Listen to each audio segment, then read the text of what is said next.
must be our goal and our guide. And all that we strive for as a human family, dignity and hope, progress and prosperity, depends on peace.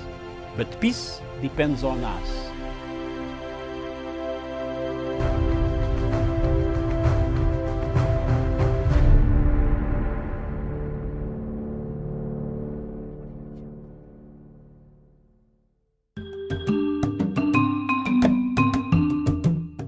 The government of Kenya is keen on the development of social economic infrastructure to support the realization of the Big Four Agenda and Vision 2030. The ambitious infrastructure projects are aimed at opening up the country for business and bolster productivity, particularly in the agricultural, manufacturing and the service industry, as this would bolster employment opportunities.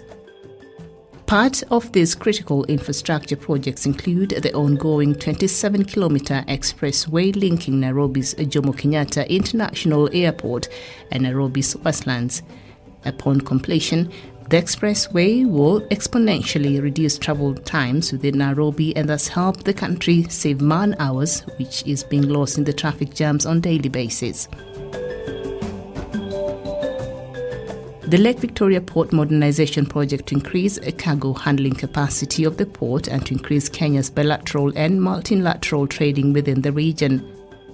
The expansion of healthcare facilities to facilitate fruition of the country's universal healthcare coverage under the Big Four Agenda. By speeding up movement of people and goods, the government is aiming to promote trading through reduction of travel times and costs.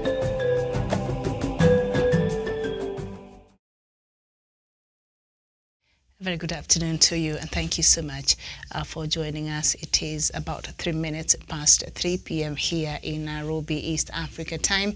Thank you so much for finding time to be with us. My name is Mira Mugutu. The show is Diaspora Dispatches, and of course here we get to look at the news making headlines across the continent of Africa. And to start us off, we head to Nigeria, where Nigeria's President Muhammadu Buhari has said his regime has discovered that criminals have infiltrated the mining industry in the country. Buhari said this on Tuesday while opening the 56th Annual International Conference and Exhibition of the Nigerian Mining and Geosciences Society held at the International Conference Center, University of Ibadan. The theme of the conference was responsible exploration and exploitation of mineral resources in a secured environment. His address was read by the Minister of State for Mines and Steel Development, Dr. Uchechukwu Oga. The president said since most mining activities were taking place in remote areas, it was easy for criminals to infiltrate the mining industry. And then we come back to East Africa and we go to Uganda, where Robert Kyagulanyi, alias Bobi Wine, yesterday petitioned the Chief of Defense Forces, General David Muhoozi, with 5 demands for release of his party supporters who are in army detentions. He also demanded that the Ugandan People's Defense Forces cease trying civilian supporters in military courts. Bobi Wine said those who have been released revealed that they were held in Makindye, Mbuya, Kalangala, Nakasongola, Changera and Kasajagirwa army facilities, among other detention centers run by military personnel. The petition was taken by a group of NUP leaders, including party spokesperson Mr. Joel Senyonyi, but the attempt to deliver it to General Muhoozi's office at Mbuya were futile as they were blocked at the barracks quarter guard. And in case you're wondering who this General Muhoozi is, that is the son of Uganda's President Yoweri Museveni. And then we head over to Libya, where the Tunisian President Kais Saied is visiting Libya to show support for the new interim government that's part of a UN-backed attempt to bring unity and stability in the country. It is the first visit by Tunisian head of state since 2012. Tunisia hosted talks last year between Libya's warring factions that helped prepare the way for the recent political breakthrough. The unrest in Libya has had a negative impact on Tunisia's economy, as it was once a big market for farm produce, building materials and consumer goods. And still staying with Libya, a new United Nations report has accused a country supporting armed factions in Libya of extensively violating an arms embargo imposed on the North African country. Libya has been under an arms embargo since 2011 uprising that drove out the former leader, Colonel Muammar Gaddafi. Until this month, the country has been split between a UN-recognized government in the west fighting against the warlord Khalifa Haftar, whose rival administration controlled the east. The two sides were supported by different regional powers. Some of Mr. Haftar's international supporters, including the United Arab Emirates, Jordan, Russia, Syria and Egypt, have been singled out in previous reports or in one published Tuesday, the AFP news agency has reported. And a senior World Health Organization officials has urged African governments not to lose faith in the Oxford AstraZeneca vaccine after several European countries suspended use of the jab. Dr. Richard Mihingo, the World Health Organization's head of immunization in Africa, said the product had so far proved to be safe. Earlier, the European Medicines Agency, which is investigating a small number of reports of blood clots following inoculation, reaffirmed its conviction that the benefits of the jab outweighed the risks. African nations are relying on the AstraZeneca jab as it is cheaper and easier to store than other vaccines. Many have already received doses under the COVAX Global Sharing Initiative. Head over to Niger, where at least 58 people have been killed in Niger after attacks near the border with Mali. The government has confirmed gunmen opened fire on 4 vehicles that were bringing people back from a market in the Tillaberi region. No group has claimed the attacks, which happened on Monday. However, there are currently 2 jihadist campaigns in Niger, one in the west near Mali and Burkina Faso, and the other one in the southeast on the border with Nigeria. The government also announced a 3-day period of national mourning starting from Wednesday. It urged people to have a greater vigilance and spoke of its determination to relentlessly pursue the fight against criminality in all forms. And then we go to South Sudan. And military and political officials in South Sudan supported well-armed militias in the greater Jonglei region and must be held accountable for fueling community-based violence that killed more than 700 people between January and June last year. That is according to the Office of the United Nations Commissioner on Human Rights. In a joint report released on Monday, OHCHR and the United Nations Mission for South Sudan called on the South Sudan government to hold to account not just those who committed the killings and abductions, but also local chiefs and military and political leaders who fueled intercommunal violence and supplied weapons to local militias. The 36-page report details armed violence and human rights abuses committed by militias from Dinka and the Nuer and the Mele communities in Jonglei State and the Peabody administrative area. 686 women and children were abducted and at least 39 women were raped. That is according to the report. United Nations Mission for South Sudan and Organization of Human Rights called on the government to finalize the appointment of local administrators and local assemblies throughout Jonglei State and the Greater Peabody administrative areas to investigate all charges of human rights violations and abuses and to prosecute those found to be responsible. That is a pipe dream. Okay, and still staying with South Sudan, the United Nations humanitarian coordinator in South Sudan, Alain Nodehu, has released an urgent appeal for $1.7 billion to help 6.6 million people facing food security.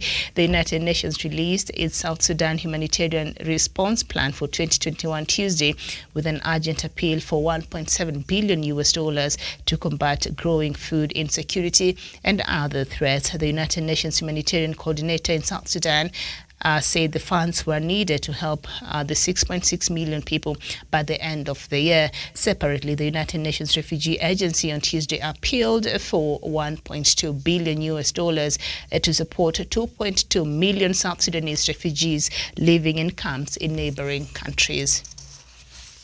And still staying with South Sudan, and all right, hold on. The United Nations Security Council voted unanimously on Friday to extend the almost 20,000-strong United Nations peacekeeping mission in South Sudan with a mandate to advance a 3-year strategic vision to prevent a return to civil war and build peace both nationally and locally. The resolution approved by the Council also authorizes the mission known as the United Nations Mission in South Sudan, that is UNIMIS, to support inclusive and accountable governance and free, fair and peaceful elections. In demands that all parties to the conflict and armed groups immediately end the fighting throughout South Sudan. There are 5 high hopes that South Sudan would have peace and stability after gaining its long-fought independence from neighboring Sudan in 2011, but the world's youngest nation slid into ethnic violence in 2013 in December, when forces loyal to President Salva Kiir, who is a Dinka, started battling those loyal to Riek Machar, his former vice president, who belongs to the Nuer community. And then the East African Law Society has filed a petition at the Arusha-based regional court challenging the shutdown of internet during Uganda's general election in January. Uganda held its election on the 14th of January 2021. The East African Law Society accuses the Ugandan government of blocking access to social media network platforms and more than 100 virtual private networks before imposing a total internet shutdown within the country on January 13th, 2021. The regional law bar says restricting citizens and residents from accessing the internet is against the rule of law, good governance and respect of human rights, which the society has the mandate to promote across the region. Tanzania and Burundi were also reported for blocking access to major social media networks during their October and May 2020 general elections, respectively. So that is the latest from the continent of Africa this afternoon. Okay, so some worrying reports there from South Sudan, where a report that was presented to the United Nations Security Council now seems to suggest that the politicians and the leadership of South Sudan is involved. This is what it says, and I think this is something that we've said here so many times. I'm not really surprised, because this is what we think has been happening there in South Sudan. So there is a report that was presented to the United Nations Security Council that says that military and political officials in South Sudan supported well-armed militias in the greater Jonglei region, and the report says that these people must be held accountable for fueling community-based violence that killed more than 700 people between January and June last year. That is according to the United Nations Commission for Human Rights. So those are worrying reports there from South Sudan. And I think, was it yesterday, we were talking about this activist who was at the U.S. Senate floor, and he was just giving his account on what is happening in South Sudan. And he was saying the people who have been involved in fueling the violence that has been ongoing there in South Sudan must be held to account. And he was suggesting the setting up of the hybrid, courts that the government of South Sudan has been avoiding as part of the mechanisms to hold people accountable there in what has been going on there since 2013, when the war broke there in South Sudan. So this report, I don't know, there has been numerous reports on South Sudan presented to the United Nations Security Council, but we have not seen any action being taken, really. But we saw on Friday also the United Nations Security Council voting unanimously to extend the almost 20,000 strong United Nations peacekeeping mission in South Sudan with a mandate to advance a 3-year strategic vision to prevent a return to civil war and build peace both nationally and locally. First of all, let's just go back to what President Kiir said yesterday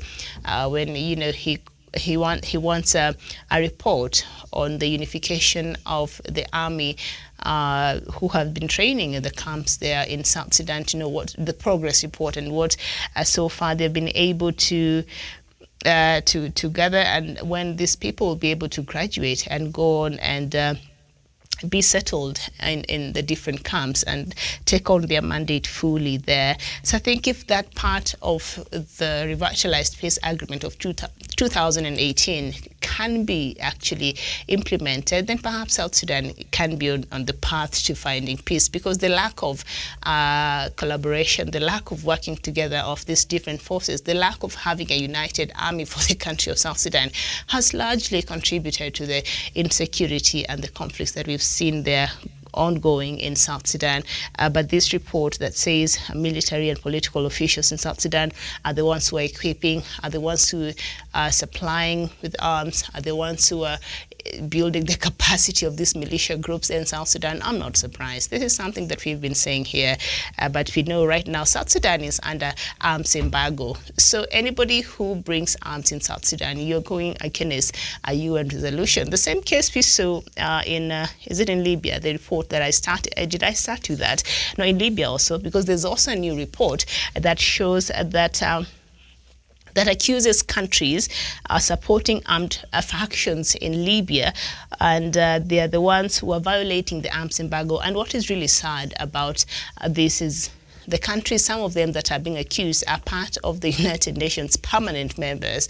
They wield the veto power, and so they're just able to do whatever they want with impunity. They sit down as the United Nations, they decide on these resolutions, they pass them, they vote for them, and then when they're supposed to be implemented, some of the members there are the same members who go on and violate these resolutions, as we've been seeing happening there in Libya. So it really, you wonder, this United Nations, is this just a big place where countries come there to just do international politics, or are they serious about some of these things they sit down and talk about and trying to stop the conflicts and wars across the world and just bring peace and mediations and things like that? Because a lot of the members there, especially the permanent members, the 5 permanent members, a good number of them have been accused as being part of a lot of bad things that happen, especially to do with conflict and how they contribute. And yet they are the same people who sit down to decide on these resolutions that will go affect these countries, that they have a hand in the conflict that is happening. It's confusing, like in the case of Libya. And now we see South Sudan. It also has an arms embargo, but that has not stopped the illegal arming of groups and militias in South Sudan, and that's worrying. So the United Nations Security Council, on Friday, they voted to extend the mandate of UNMISS, the United Nations mission in South Sudan, until South Sudan can be left by itself and stable and all that, because right now they actually need these soldiers. But what is also sad is last year there were reports about people being killed and women being raped, and in the villages very close to this UNMISS camp there in South Sudan. So it did not make a lot of sense there. So let's see how that will work out. But now the United Nations humanitarian coordinator in South Sudan is saying there's an urgent need, as making an urgent appeal for about $1.7 billion to help about 6.6 million people facing food insecurity. So 6.6 million at the verge of starvation there in South Sudan. It's just sad. I mean, stories from South Sudan sometimes, I know we have our own issues here, but they're quite. These are the things President Salva Kiir and Riek Machar and the rest of the stakeholders should be looking at and feel very ashamed of themselves. Should be looking at and say, okay, maybe we need to relook our priorities. Because why, again, would the U.S., with the United Nations Refugee Agency, this is now a different agency in the UN, that on Tuesday, that will be yesterday, appealed again for $1.2 billion to support not 2.2 million South Sudanese refugees living in camps in neighboring countries, because they cannot go back to their country, because the leadership of that country has refused to guarantee them peace, safety, so that they could go back and start rebuilding their lives. So even after signing that peace agreement, South Sudanese are still quite hesitant about going back. And the ones who dare to go back, they have been uprooted back again to the camps because of the intercommunal violence that we've seen on the increase there in South Sudan. So we have one hand of the UN, that is the United Nations Refugee Agency, appealing for a $1.2 billion US dollars of help to help 2.2 million South Sudanese. And we have another one, that is the United Nations Humanitarian Coordinator in South Sudan, appealing for $1.7 billion US dollars to help 6.6 million people facing food insecurity in South Sudan. And then we do have another $1.7 billion appeal from the United Nations Humanitarian Response to combat growing food insecurity and other threats there in South Sudan. So in a nutshell, South Sudan is in a complete crisis there. The people there are facing very hard times ahead. And if the leadership of South Sudan, these are not things that keep them awake at night, I don't know what does, because these are things that should worry, make them want to do things the right way for the people of South Sudan. These are reports that should awaken, their inner being as human beings and as leaders there in South Sudan, and see why our people still living in refugee camps. What can we do better? What is the priority, and how can we make sure that we assure our people that it is safe for them to go back to their villages and for them to go back to their homes, and we set this country for stability. But that has not been, in all the arguments you hear from the leadership of South Sudan, that has not been our priority. And so the people of South Sudan, a lot of them still continue to be in refugee camps across the world. We have a good number of them here in Kenya.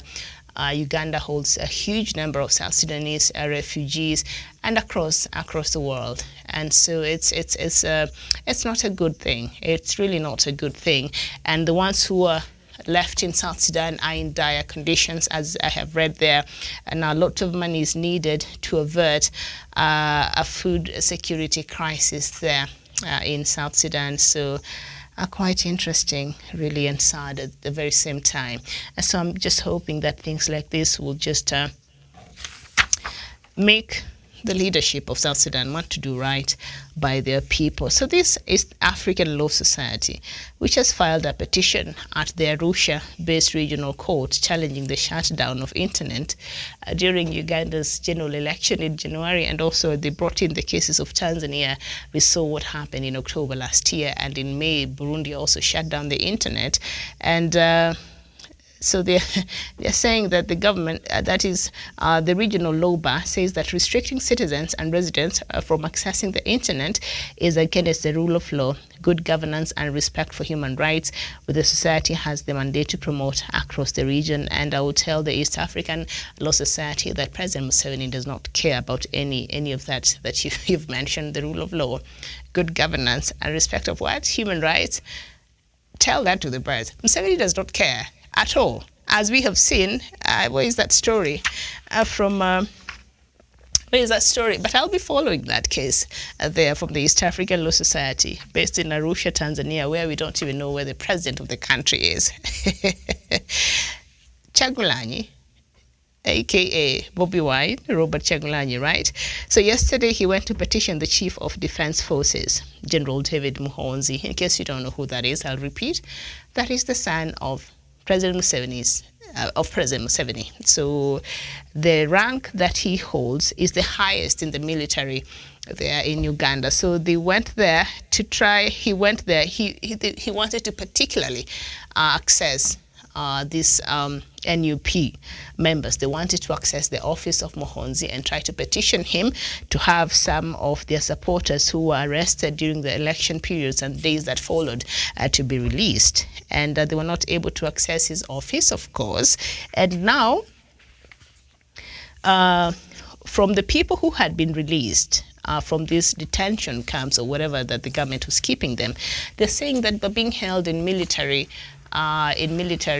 as it comes, and also they're being tried in military courts, which does not make sense at all, because military courts is for military people in uniform, if you know. So this is starting to be the case of what happened in Cameroon. We saw how the Anglophone leaders, when they're being tried in military courts in Cameroon, and in the wee hours of the morning, by the government of Paul Biya. And so if you're taking now civilians, supporters to military courts, then this is very serious. So these are allegations and these are claims that should be looked at. But then again, in Uganda, what will happen? You look at it and then what will happen? President Museveni does not really care about some of these things. And just before I leave, James Bitoro, thank you so much for watching. I don't know what you make of that. This story of Niger that has really made me, that is quite disturbing. On Monday, 58 people were killed in Niger after attacks near the border with Mali. The government has confirmed. Now, gunmen opened fire on 4 vehicles that were bringing people back from market in the Tillaberi region there. And we know Niger has suffered. So this is a sentence that I've heard being said too many times there in Niger by the government, that the government has also announced 3-day period of national mourning starting from Wednesday. This is a sentence I've heard too many times in Niger. Until when, our president of Niger, until when are the people of Niger continue dying? Until when is the Sahel region going to sit down as a region and try to find a solution to this growing insecurity in Niger? Until when are we going to hear periods of mourning, being set aside? 3 days, 1 week, how many times? Because this is not the first time in Niger. If you've looked at, especially since last year, a lot of deaths that has happened. Remember last year, I think a contingent of Niger army was killed, of about how many people? So many of them, over 70, I think.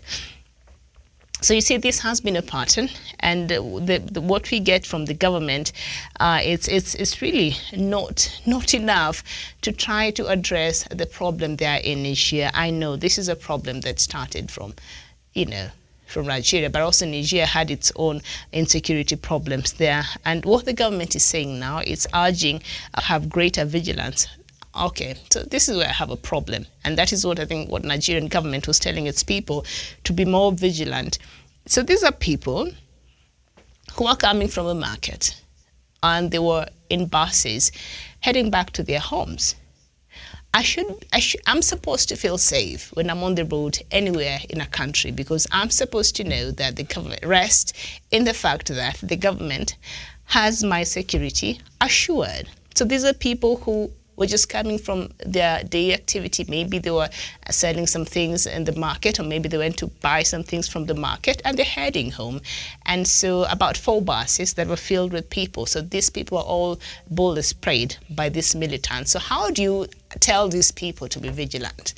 How do you expect them to carry out this vigilance, the government of Niger? We need to find better ways of addressing this insecurity, the runaway security in the Sahel region, in the West African states especially. This has to be addressed, and also the government is saying that its determination to relentlessly pursue the fight against criminality in all its forms. So the government is saying we are relentless, we're going to go after them. So many people have been killed in Niger. So many mass attacks, mass murders have been happening, and we've not seen anybody being arrested. We've not. Boko Haram will come out and they will say we've done it. Another group will come out, another jihadist group, and they will say we've done it. And then that's it. We've not seen anybody being arrested. We've not seen anybody being held accountable.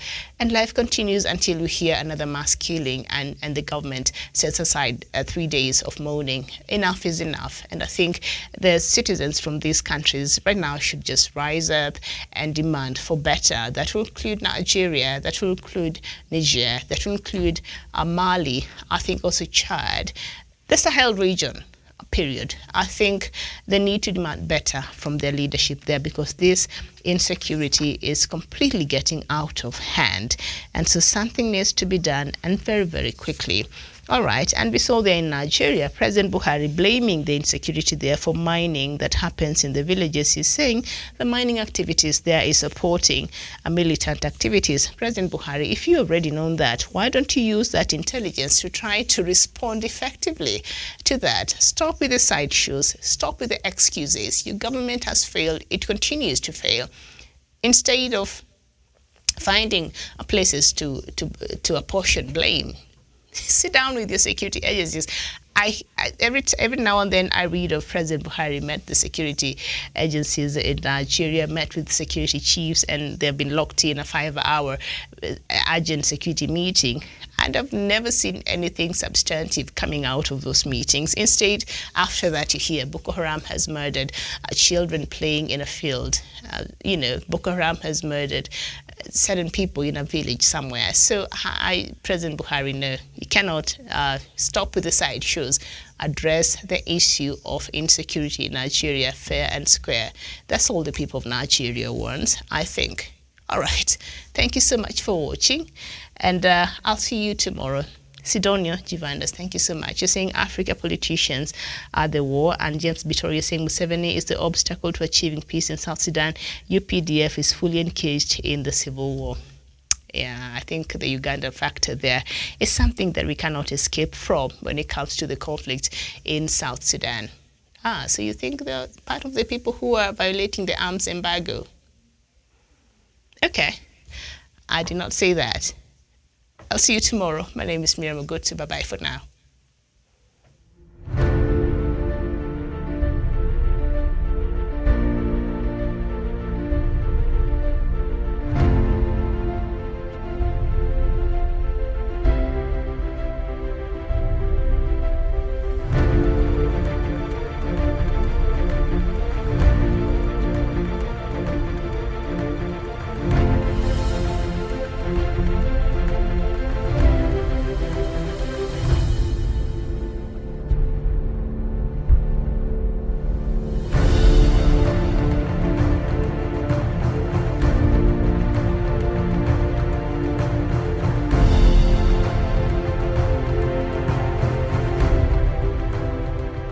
Peace must be our goal and our guide.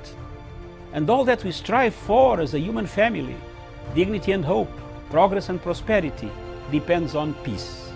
But peace depends on us.